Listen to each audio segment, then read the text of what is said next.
ओम दुर्गा माँ जय माता दी। दोस्तों, आपके अपने चैनल सुख समृद्धि में आपका बहुत बहुत स्वागत है। माँ भगवती दुर्गा की कृपा आप और आपके पूरे परिवार पर सदा सर्वदा बनी रहे। तो दोस्तों, नवरात्रि में पहला दिन बहुत महत्वपूर्ण होता है। आज के दिन हम माँ भगवती दुर्गा की स्थापना अपने घर में करते हैं। घर के ईशान कोण में चौकी स्थापना करके माँ दुर्गा को स्थापित करके हम कलश की स्थापना करते हैं। अखंड दीपक प्रज्वलित करते हैं, माँ का आवाहन करते हैं। तो प्रथम दिन बहुत महत्वपूर्ण होता है। माँ भगवती दुर्गा के स्वागत का दिन होता है और शास्त्रों के अनुसार अगर हम नवरात्रि के पहले दिन कुछ विशेष कार्य कर लेते हैं तो इससे माँ बहुत ही शीघ्र प्रसन्न हो जाती है और फिर हमारी जो भी पूजा होती है, प्रार्थना होती है, माँ उसे बहुत शीघ्र स्वीकार करती है और हमारे जीवन में आने वाली समस्त बाधाओं को दूर करती है, समस्त कामनाओं को पूर्ण करती है। तो आज की वीडियो में हम आपसे बात करने वाला हूं कि नवरात्रि के पहले दिन हमेशा क्या करें, जिससे कि माँ की कृपा हमें बहुत शीघ्र मिल जाए और हमारे जीवन में सुख, समृद्धि, धन, वैभव की प्राप्ति हो, संतान की प्राप्ति हो, या फिर अगर किसी भी विशेष कामना से अपनी माँ की पूजा आराधना कर रहे हैं, कोई भी आपकी ऐसी कामना है जो चाहते हैं कि माँ शीघ्र ही पूर्ण कर दें, तो नवरात्रि के दिन माँ को शीघ्र प्रसन्न करने के लिए आपको इन 9 बातों का ध्यान जरूर रखना चाहिए। तो वीडियो को पूरा जरूर देख लीजिए और अगर आपको आज की वीडियो अच्छी लगे तो लाइक भी कीजिए, शेयर भी कीजिए फैमिली फ्रेंड्स के साथ। और चैनल पर पहली बार आए हैं, अगर अभी तक आपने हमारे चैनल को सब्सक्राइब नहीं किया है तो चैनल को सब्सक्राइब करके बेल को जरूर प्रेस कर लीजिए। इससे यह होगा कि इस तरह की सभी वीडियो के नोटिफिकेशन आपको सही समय पर प्राप्त हो जाएगा। बात करें कि नवरात्रि के पहले दिन हमें पहला कार्य करना चाहिए कि घर की छत पर आज हमें झंडा जरूर लगाना चाहिए।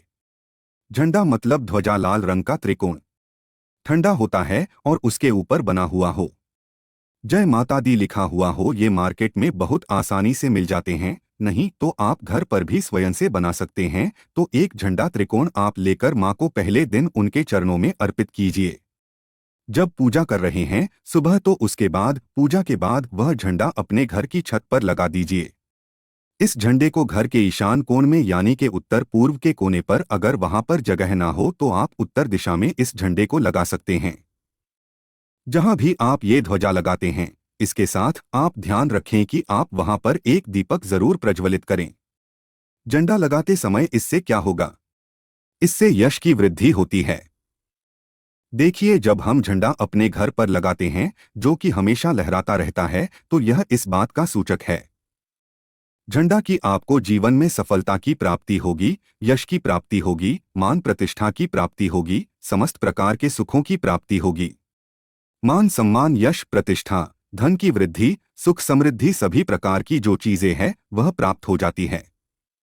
ऐसे लहराता हुआ झंडा आपके घर पर शुद्धता की सूचना है। इसलिए आज नवरात्रि के पहले दिन आज आपको अपने घर के ईशान कोण में एक लाल रंग का झंडा जरूर लगाना चाहिए। अगला जो कार्य है नवरात्रि में पहले दिन आपको जरूर करना है, वो है घर के मुख्य द्वार पर तोरण लगाना। तोरण क्या होता है? देखिए, आम के पत्ते लीजिए। जब हम पंचपल्लव के लिए भी आम का पत्ता लेते हैं, वही आम का पत्ता चाहिए हमें, और थोड़ा सा अधिक मात्रा में आप लेकर आइए। उसे साफ धो लीजिए। धोने के बाद उस पत्ते के ऊपर आपको श्री लिखना, पत्ते पर आपसी में लिखें, और जितना भी बड़ा आपका मुख्य द्वार हो उसके अनुसार एक धागा लेकर, और लाल धागा ले सकते हैं, पीला धागा ले सकते हैं। इस प्रकार से किसी भी रंग का धागा लेकर आप इन सभी पत्तों को एक माला के स्वरूप में बना लीजिए और उसके बाद यह अपने घर के मुख्य द्वार पर लगा दीजिए। श्री पत्तों पर कुमकुम से लिख दीजिए या हल्दी से लिख दीजिए, इसी लगा दीजिए। इससे क्या होगा कि जब भी आप किसी दरवाजे पर कहीं तोरण लगा हुआ देखते हैं, आपको क्या लगता है? पहले ही सूचना में यह लगता है कि इस घर में कोई शुभ या मांगलिक कार्य हुआ है। तो घर पर लगा हुआ तोरण, घर के मुख्य द्वार पर लगा हुआ तोरण आपके घर में शुभता की सूचना देता है, मांगलिक कार्य की सूचना देता है। इस बात की सूचना देता है कि आपके घर में देवी विराजित हैं। यह बहुत महत्वपूर्ण होता है। नवरात्रि के पहले दिन घर के मुख्य द्वार पर तोरण लगाना, और इसका बहुत ही शुभ फल भी हमें प्राप्त होता है। अगला जो कार्य है, तीसरा कार्य जो हमें नवरात्रि में जरूर करना चाहिए, वह अखंड दीपक प्रज्वलित करना। देखिए, अगर घर में हम अखंड दीपक प्रज्वलित करते हैं तो अखंड दीपक प्रज्वलित करने से मन की कोई भी इच्छा हो, अगर आप सोचकर और मन में धारण करके अखंड दीपक प्रज्वलित करते हैं तो आपकी कामना बहुत शीघ्र पूर्ण होती है। लेकिन इसके अलावा दीपक इस बात का प्रतीक है कि आपके घर में किसी भी प्रकार की नकारात्मक ऊर्जा प्रवेश नहीं करेगी। दीपक इस बात का प्रतीक है कि आपके जीवन में किसी भी प्रकार की नकारात्मक ऊर्जा प्रवेश नहीं करेगी और मन से, घर से हर तरह से नकारात्मक ऊर्जा को दूर करता है। दीपक इसलिए अखंड दीपक नवरात्रि में पहले दिन से लेकर और नवमी तिथि तक प्रज्वलित किया जाता है, जिससे कि शुभता का घर में वास हो, सकारात्मक ऊर्जा का घर में वास हो, और जहां पर सकारात्मक ऊर्जा होती है वहां पर सुख, समृद्धि, धन, वैभव की प्राप्ति होती है। माँ भगवती वहीं वास करती है जहां सकारात्मक ऊर्जा रहती है। इसलिए हम घर के मुख्य द्वार पर तोरण लगा रहे हैं ताकि बाहर से मुख्य द्वार से किसी भी प्रकार की नकारात्मक ऊर्जा हमारे घर में प्रवेश न करें। इसके अलावा जब हम दीपक प्रज्वलित कर रहे हैं तो हमारे विचारों में किसी प्रकार की नकारात्मक ऊर्जा ना हो, इसके लिए हम प्रज्वलित कर रहे हैं। जब हम पूजा प्रार्थना कर रहे हैं, मंत्र जप कर रहे हैं, निर्विघ्न उसे हम पूर्ण कर पाएं, इसके लिए अखंड दीपक प्रज्वलित किया जाता है। लेकिन अगर आप किसी भी कारणवश अखंड दीपक प्रज्वलित नहीं कर पाते हैं तो सुबह शाम दोनों समय जब माँ की आराधना करें तब आपको शुद्ध घी का दीपक जरूर प्रज्वलित करना है, और सुबह शाम दोनों समय अपने घर में लौंग और कपूर की आरती जरूर कीजिए, जिससे कि घर में नकारात्मक ऊर्जा ना रहे और घर में सकारात्मक ऊर्जा का वास बना रहे। अगला जो कार्य है नवरात्रि में आपको जरूर करना चाहिए, वह कलश की स्थापना। और देखिए, दीपक में एक और बात का ध्यान रखें। फिर हम कलश की स्थापना की बात करते हैं। दीपक में अगर आप घी का दीपक प्रज्वलित कर रहे हैं तो उसे आपको मां भगवती दुर्गा की मूर्ति के दाईं तरफ रखना होता है, और अगर आप तेल का दीपक प्रज्वलित करते हैं तो मां भगवती दुर्गा के बाईं तरफ आपको तिल तेल का दीपक रखना चाहिए। तो इस प्रकार से दीपक का आप ध्यान रखें। जब भी आप तिल, तेल या फिर घी का दीपक प्रज्वलित करते हैं तो उसे सही दिशा में सही स्थान पर रखना चाहिए। और अगला जो कार्य है घट स्थापना करना, यानी कलश की स्थापना करना। तीखी कलश की स्थापना जब हम करते हैं नवरात्रि में, कलश में हम सभी देवी देवताओं का आवाहन करते हैं। सभी देवी देवताओं का पूजन मां भगवती के साथ ही हम प्रतिदिन करते हैं। इस प्रकार से जब 9 दिनों तक लगातार हम समस्त देवी देवताओं का पूजन करते हैं, घर में आवाहन करके विधि विधान से विशेष रूप से हम उनकी आराधना करते हैं, क्योंकि जब हम माँ का पूजन करते हैं पहले हम कलश का पूजन करते हैं। धूप, दीप, नए चीजें हम माँ को अर्पित करते हैं विधि विधान से, और इसके साथ ही कलश को भी हम इसी प्रकार से अर्पित करते हैं। तो सभी देवी देवताओं की विशेष पूजा हम 9 दिनों तक कर रहे हैं, तो हमारे जीवन में किसी भी प्रकार की कोई बाधा दूर होती है, और कोई भी हमारी विशेष काम ना हो तो अवश्य पूर्ण होती है। तो कलश की स्थापना हमें जरूर करनी चाहिए। अगर संभव हो तो नवरात्रि के प्रथम दिन जो अगला जरूरी काम हमें करना है वो है जवारे होना, यानी कि सप्तधान्य बोना, जो कि हम मिट्टी में थोड़े से जॉब होते हैं जो कि हरे हो जाते हैं। बहुत सी ऐसी जॉब अंकुरित हो जाते हैं, और यह शीघ्र ही अंकुरित तब होते हैं जब हमारे घर में अन्न होते हैं। तो यह इस बात की सूचना देते हैं कि हमारे घर में सुख समृद्धि आने वाली है। हमारे घर में मां भगवती विराजित हो चुकी है, और घर में सुख, समृद्धि, धन, वैभव, सभी प्रकार की जो शुभता है उसका आशीर्वाद हमेशा दे रही है।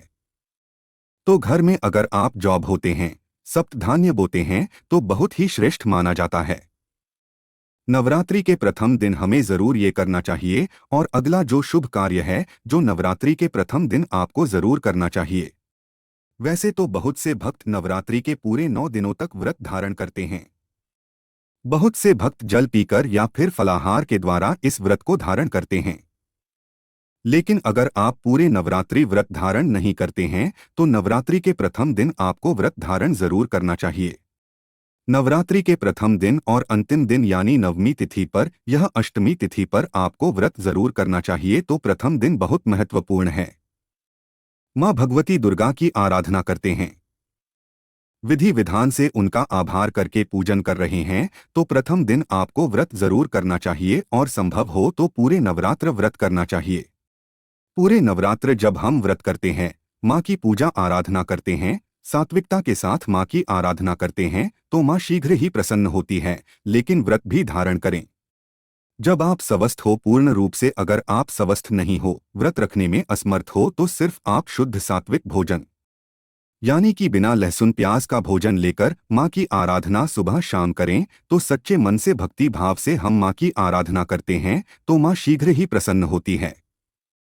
अगर व्रत धारण की रखने की अगर आपकी शक्ति या सामर्थ्य शारीरिक रूप से नहीं है तो आपको व्रत नहीं रखना चाहिए। लेकिन अगर संभव हो तो पहले दिन फलाहार के द्वारा व्रत धारण जरूर कीजिए। अगला जो जरूरी कार्य है जो नवरात्रि में आपको जरूर करना है, घर के मुख्य द्वार पर दोनों तरफ स्वास्तिक का चिन्ह जरूर बनाएंगे। स्वस्तिक क्यों बनाना चाहिए? देखिए, मैं आपको लगभग कम अक्सर में ही इस वीडियो में बताता हूं कि घर के मुख्य द्वार पर जब हम किसी शुभ दिन पर या किसी शुभ तिथि पर किसी शुभ त्योहार पर हम जब कोई इस स्वस्तिक बनाते हैं घर के मुख्य द्वार पर, तो यह इस बात की सूचना है कि हम मां भगवती का स्वागत कर रहे हैं, अपने घर में मां लक्ष्मी का स्वागत कर रहे हैं। माँ लक्ष्मी हमारे घर में विराजित हो रही है, तो इसलिए माँ का स्वागत के लिए मुख्य द्वार के दोनों तरफ आपको हल्दी या फिर कुमकुम के द्वारा स्वस्तिक बनाना चाहिए। और न सिर्फ आप स्वस्तिक बनाएं बल्कि जब स्वस्तिक बना लेते हैं दोनों तरफ, तो उसके बाद आपको स्वस्तिक का पूजन भी कीजिए, जैसे कि धूप, दीप, अक्षत और जल थोड़ा सा गिराकर और उस स्वस्तिक का पूजन कीजिए। माँ भगवती का रूप मानकर इस स्वस्तिक का जब हम पूजन करते हैं तो स्थायी रूप से माँ लक्ष्मी का वास हमारे घर में होता है। तो जरूर आपको इस बात का ध्यान रखना है। और जो सबसे जरूरी काम है जो हमें सुबह जरूर करना है, स्नान इत्यादि करने के बाद नवरात्रि के प्रथम दिन, और आप प्रतिदिन भी कर सकते हैं लेकिन प्रथम दिन विशेष रूप से अनिवार्य है यह काम कि घर में आप गंगा जल का शुद्ध गंगाजल का छिड़काव कीजिए। गंगाजल ना हो तो आप शुद्ध जल भी अभिमंत्रित करके जैसे माँ भगवती के पास अब थोड़ी देर तक उस जल को रख दीजिए। उसके बाद आप जैसे मंत्र जप वगैरह करते हैं, विधि विधान से पूजा करते हैं, तो वह जल अभिमंत्रित हो जाता है। उस जल के द्वारा पूरे घर में, घर के कोने कोने में, मुख्य द्वार से लेकर हर तरफ उस जल का छिड़काव कीजिए, जिससे कि घर में सकारात्मक ऊर्जा का वास हो और जो भी हम मंत्र जाप कर रहे हैं, अनुष्ठान कर रहे हैं, माँ की आराधना कर रहे हैं, उसमें किसी प्रकार की कोई बाधा न आए। इसके लिए घर से नकारात्मक ऊर्जा का दूर होना अत्यंत ही आवश्यक है। और घर में सकारात्मक ऊर्जा जितनी अधिक रहेगी, जितना अधिक समय तक, उतनी अधिक सच्चे मन से हम माँ की आराधना कर पाएंगे। नकारात्मक ऊर्जा की वजह से हमारी पूजा में, हमारी प्रार्थना में, मंत्र जप में बाधाएं आती हैं। इसलिए इन बाधाओं को दूर करने के लिए नवरात्रि के प्रथम दिन यह नियम बनाए गए हैं कि अगर हम विधि विधान से इन 9 नियमों का पाठ नवरात्रि के पहले दिन कर लेते हैं तो पूरे नवरात्रि हम माँ की आराधना निर्विघ्न कर पाते हैं। और इस प्रकार से जब हम माँ की आराधना करते हैं निर्विघ्न भाव से, मतलब किसी प्रकार की कोई बाधा न आए आपकी पूजा में, मंत्र जाप में और अनुष्ठान में, तो आपकी पूजा संपन्न होती है, अच्छे से और सफलता की भी प्राप्ति होती है। तभी जब हमारी पूजा अच्छे से संपन्न होगी तभी हमें माँ का आशीर्वाद भी प्राप्त होता है।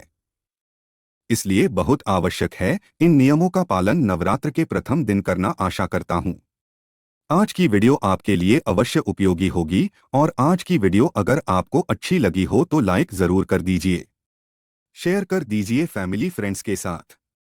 और चैनल पर पहली बार आए हैं, अगर अभी तक आप मेरे चैनल को सब्सक्राइब नहीं किया है तो चैनल को सब्सक्राइब जरूर कर लीजिए। और दोस्तों, हमारे द्वारा दी गई जानकारी शास्त्रों में वर्णित और बिल्कुल सटीक रूप से आपको प्रदान की जाती है। और प्रिय भक्तों, पूजा पाठ और नवरात्रि के संबंधित आपके मन में कोई भी सवाल हो तो हमें कमेंट बॉक्स में जरूर लिखें।